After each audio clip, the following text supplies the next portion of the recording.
Hello, Reiki Healing Hope family. I'm Jessica, and I'm going to be facilitating this learning experience today.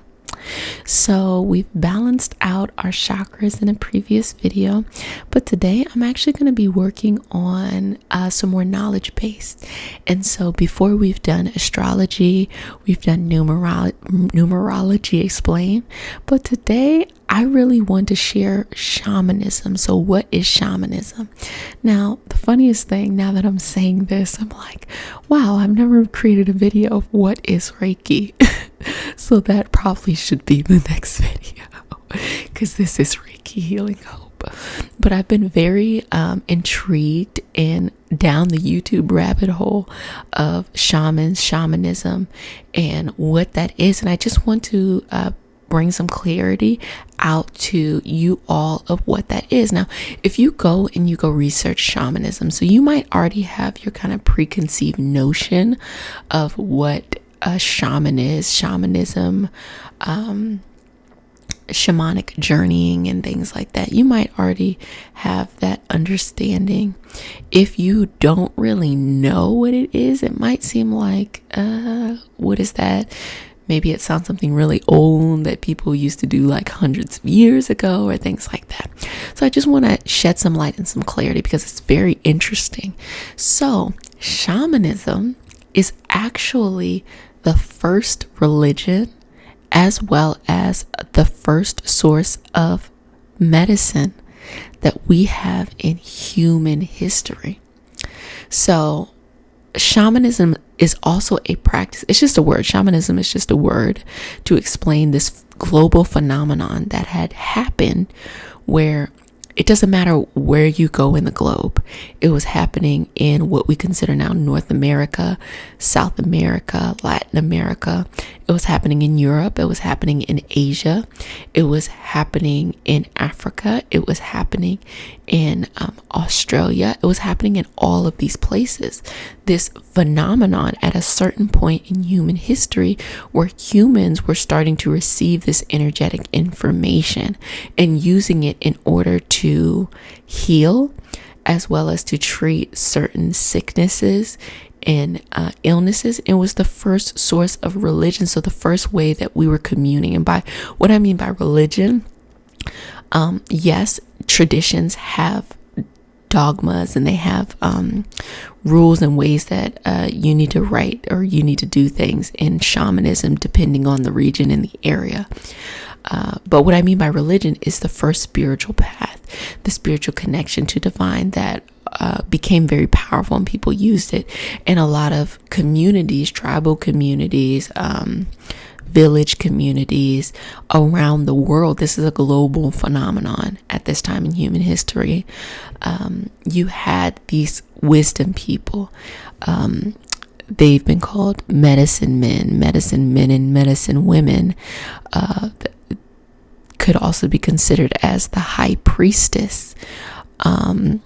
Would be considered, so medicine men, medicine women is a term from my understanding is you would hear in indigenous culture of North America. So native people, and I'm sure there's a more precise word for them, as well as, you would hear like high priestess in a lot of things. So going down to something very, Aztec type of culture, as well as the Egyptian kind of culture, Mayan kind of culture, that kind of term. And I'm sure that they have precise names in whatever their culture is.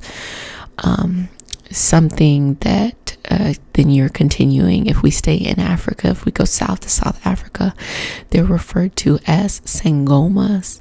And back to North America, places like Mexico, shamans are there, the medicine people. In Asia, they're called the Hmong community, are a type of shaman. And then, of course, you have the indigenous people of Australia and that community. So it's just, they're everywhere. So I think that the reason why I'm bringing it up is because not to assume that this is just a phenomenon that happened one place and then everybody jumped on it. It is more of naturally the natural migration of humans to go to different places, as we were in evolution as we're populating the earth, as well as it is information that was received in different places. That's why there's different ways of doing it.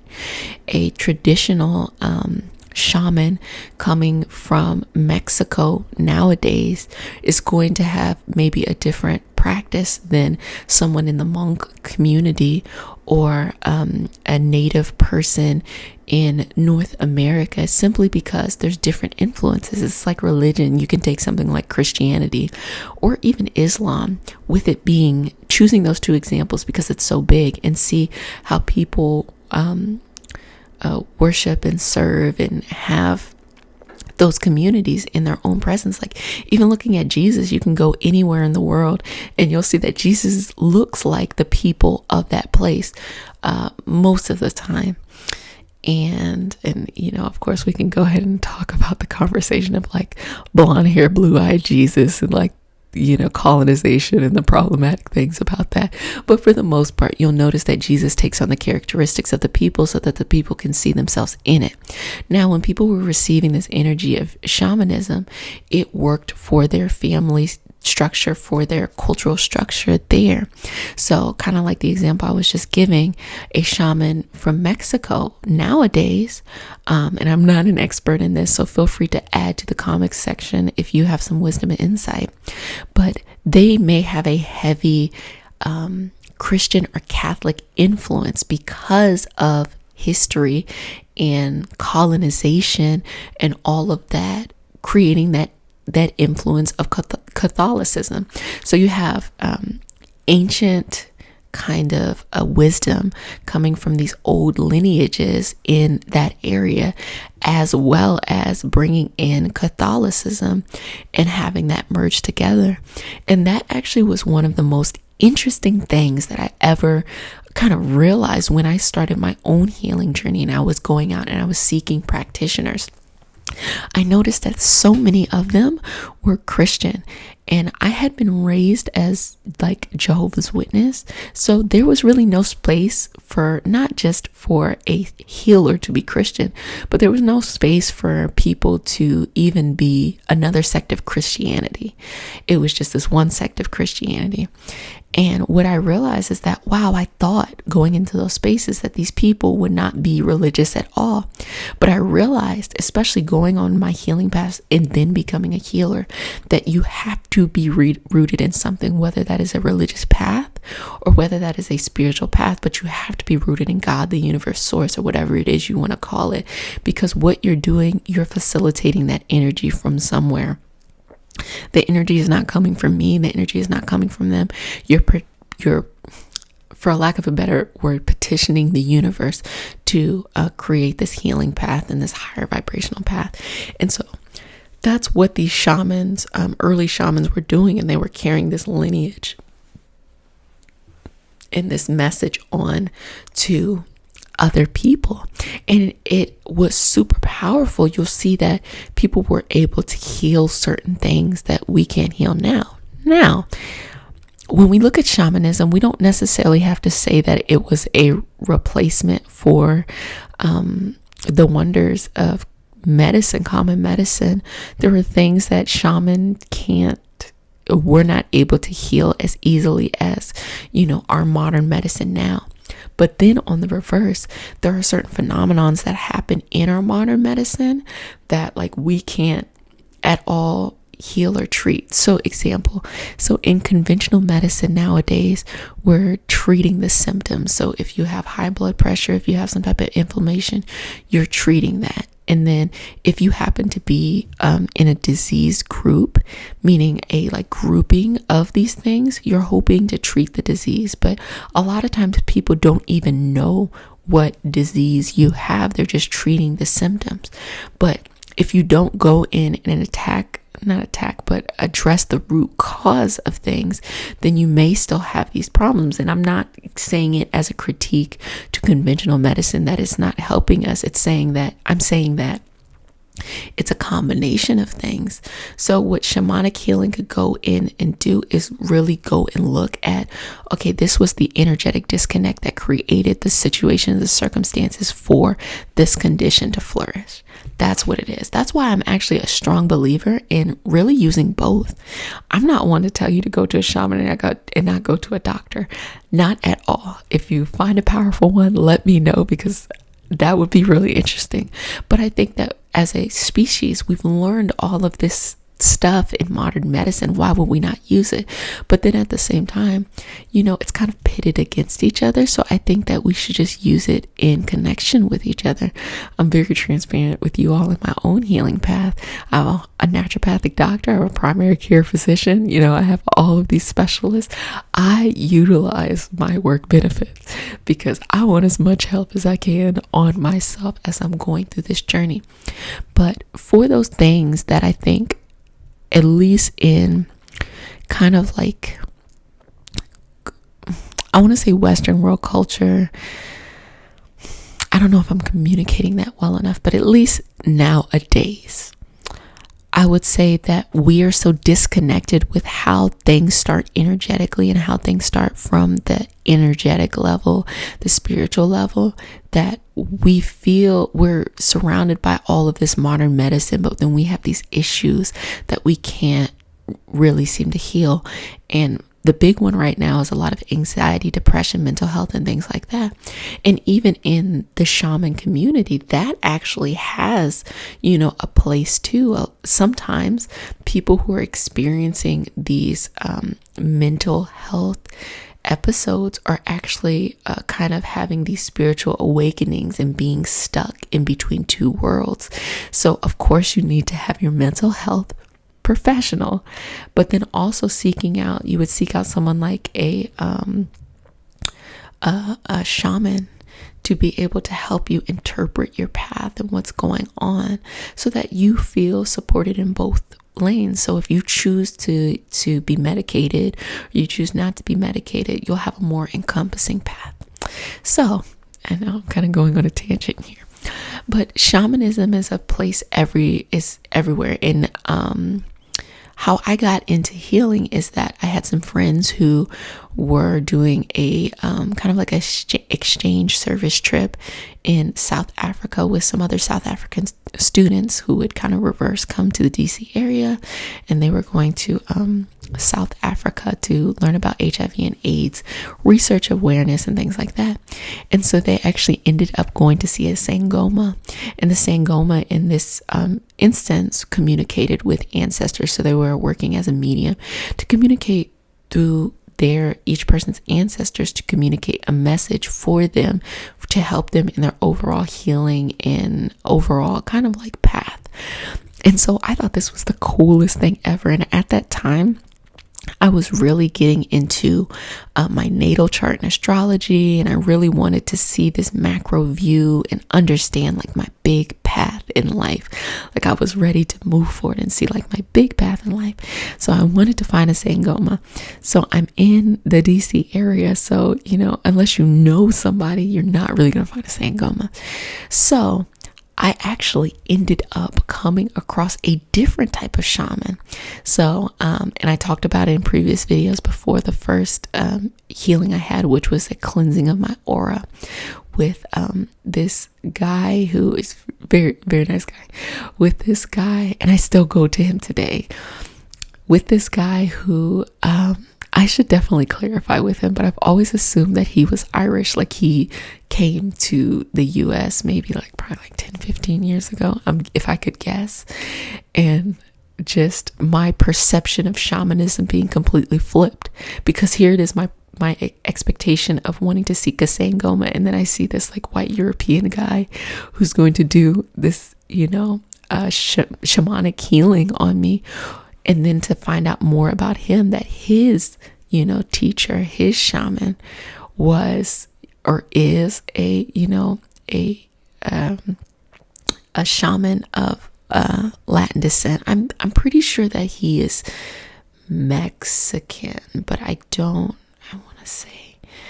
want to assume, but I want to say that yes, that is the case.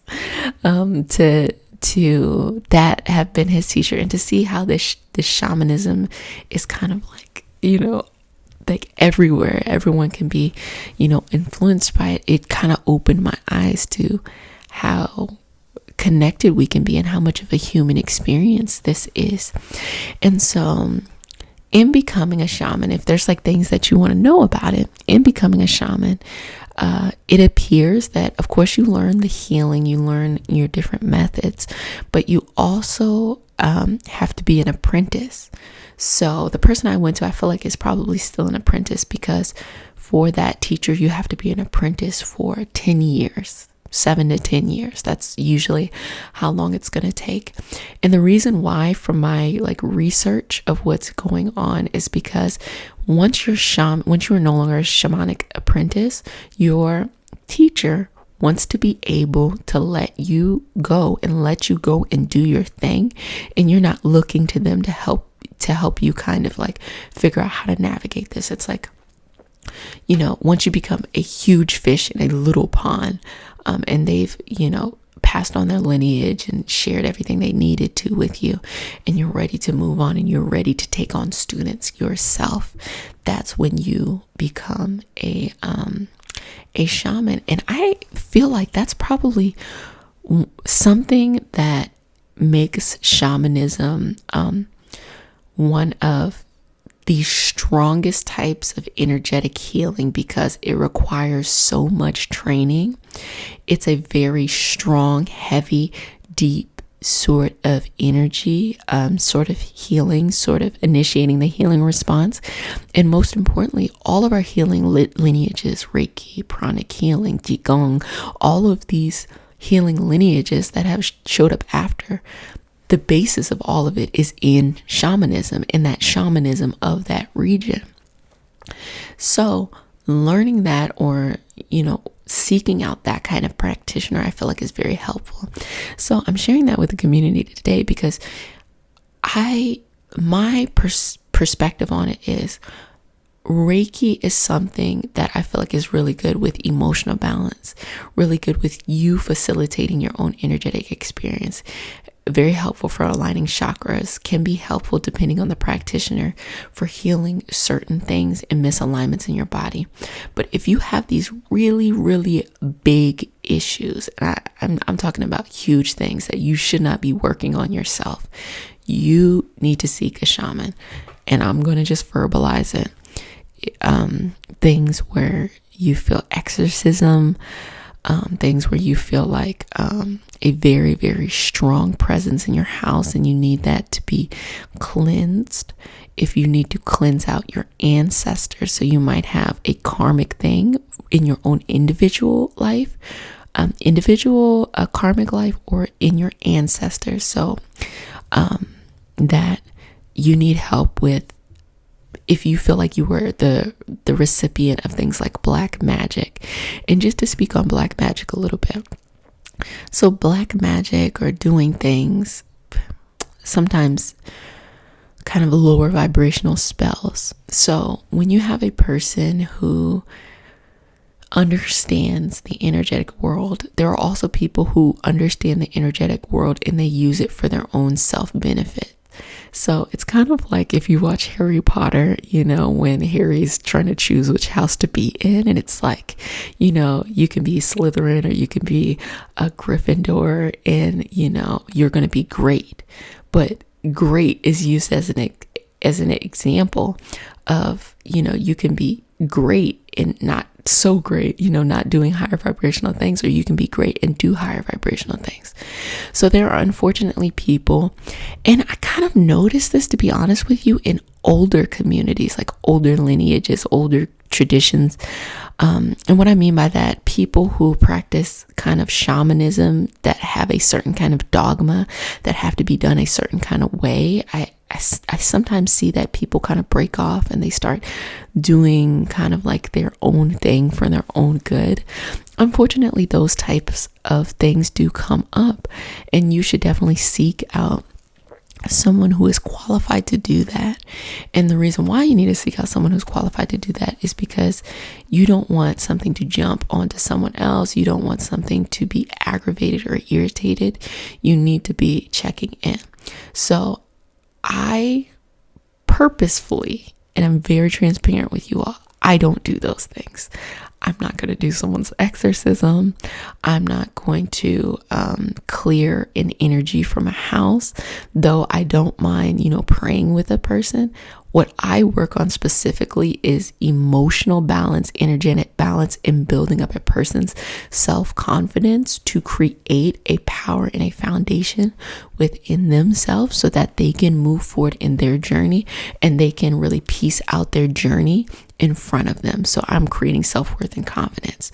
But there's so many spheres to this energy work. So if you feel like that you have something that's really big, something heavy, you feel very fatigued for no reason, you moved into a new place, you're around a new person, you feel like people are sending things your way,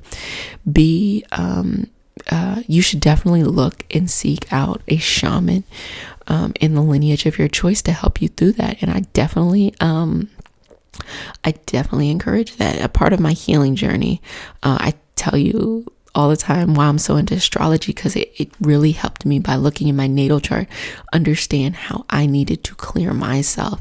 And with that South Node in Cancer in the 8th house, which is Scorpio, it was a lot of dark things that I had to come through from an energetic level, as well as like an upbringing in my lineage. So I had to go in and clear all of that stuff out.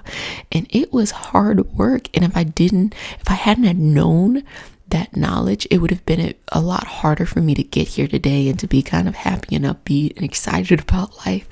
But it just really took all of that work, and I sought out the people to help me, and I still to this day continue to seek out people that I feel like will raise my vibrations. But now I'm at an energetic vibrational level where I feel like, okay, good, now I can actually focus on life. Whereas before I felt like if this is the vibration I needed to be at, I was like somewhere all the way down here, because I was dealing with a lot of things. A part of someone being able to put something on you when it comes to things like black magic and things is you have to be receptive to it. And you can unconsciously be receptive to something by having low self-esteem. That's why I focus on self-esteem in this community. And also, you have to get to a place of strength so that when someone tries to do something to you, it can be as simple as someone just being jealous of you, or someone looking at you and just be like frustrated of you or something like that, or you doing that energy to someone else. You have to get to this balance place where once they do something to you, even if it's kind of like innocent from their perspective, you can simply be a reflection of a mirror to bounce it back. When I was learning Reiki, my teacher had told me that there was a certain person who was trying to kind of have this energetic kind of codependency cord on them. And she said every time she was in a healing space with this person, she felt it, and she didn't really understand until she realized what it was. And then she had to visualize becoming an armor and a mirror to put that back on them, because once they realize that they cannot do it to you, they will go and find another person. And I've had to do that myself. And I noticed that I think I'm very precise in energy healing. By precise, I mean deliberate. Like I'm very deliberate on creating strong boundaries. I'm very deliberate on you all knowing your autonomy, that you're not depending on me more than you're depending on yourself. But when I walked into being a yoga teacher, I did have instances where people started to become codependent on me. And I have one instant where I had a lady who it was kind of triggering to me as well, because she wanted to take up a lot of space. And there's nothing wrong. When I have yoga classes, it's not the me show, it's the we show. So for her to take up so much space, it kind of just became too much. And it even started to trickle outside, where she was a nice lady, but she would complain about certain things. And when I would try to resolve them, I realized that she just wanted to talk. But instead of just reaching out to me and talking, she would have to create all of this energy around it. So she felt justified. But at the same time, I just wondered why. Like, I was like, wow, she has a strong personality. Why doesn't she go and kind of create her own community and this, and that? And I think that that's probably in her journey. Like, she needed to push herself to get out. And I think I started to realize, like, I don't want to be mean, but the truth is, if I don't disconnect with this person, they're not going to push themselves to go be a foundation in their own kind of energetic community. Because here's the community that I'm creating, and the right people are coming and going as they need that energy. But for her to impose her energy on there, it's just not going to work out. She needs to create her own community. So it's not a bad thing at all. But I definitely feel like when you do this energy work, you have to have those difficult conversations sometimes, and you have to do that difficult work. It's not always about, just trying to be positive and, not having boundaries. You have to have boundaries. That's life, and that's okay. And it's never to judge someone, or because we've all done our fair share of things. It's just really to move us all in our evolutionary path. So, not to go on so many tangents, but I get so excited teaching you all, or just, I don't even say teaching, sharing, because I definitely want you all to share what you are learning yourselves. One little thing I'm going to mention is that you might have heard of shamanic journeying. And what the shaman does is that they go into these kind of alternate dimensions to this shamanic world, and they go there and they receive information in order to heal somebody, or in order to answer a message. So the person comes to the shaman, they do shamanic journeying, and they have this message. Now, not all shamans still continue to do that, and there are different types of shamans. So every shaman that I've gone to for a healing, I'm not witnessing them doing shamanic journeying. I don't even know if it's a part of their practice, but I do know that they do set out a time. They do have shrines and things like that. Shrines is your place where you keep and you pray, and you're keeping all of this higher energetic balance as devotion and respect and things like that, where they pray over their clients, in the way that I pray for you all on Sundays, the 11:11 group, so you can join that. But in the way that they pray over it, they have that kind of practice. Some do go into, like, what I'm learning about the monk community is that they do go into that shamanic journey, and that's also something that continues to go on. Like, if you ever heard of ayahuasca, where they take that drink that makes them really sick, but it creates this kind of shamanic journey, so that it helps them align themselves. And what is it called? Peyote, I feel like is what it's called, where it's like it's that drink that you take or you consume, and it gives you like this kind of psychedelic experience to get this wisdom. So it's been around, it happens often, but it roots from that shamanic journey. So I hope that I helped the community today in talking about this. I'm so excited. Please share your shamanic journeys with me if you have some insight. And until next time, if no one said it to you today, I'm going to go ahead and say it. I love you. I'm so excited for your journey, and I can't wait to see what you do. So until next time.